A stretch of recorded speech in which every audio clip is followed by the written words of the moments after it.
Assalamualaikum semua. Jom kita masak sup sawi meatball. Tumis bawang merah, bawang putih, cili dan halia. Kayu manis, bunga cengkeh dan bunga lawang. Masukkan air. Kemudian masukkan fish cake dan meatball. Masukkan gula, garam dan perasa.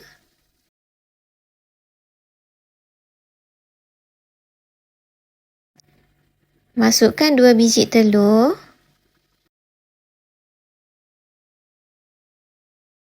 Sos ikan tai.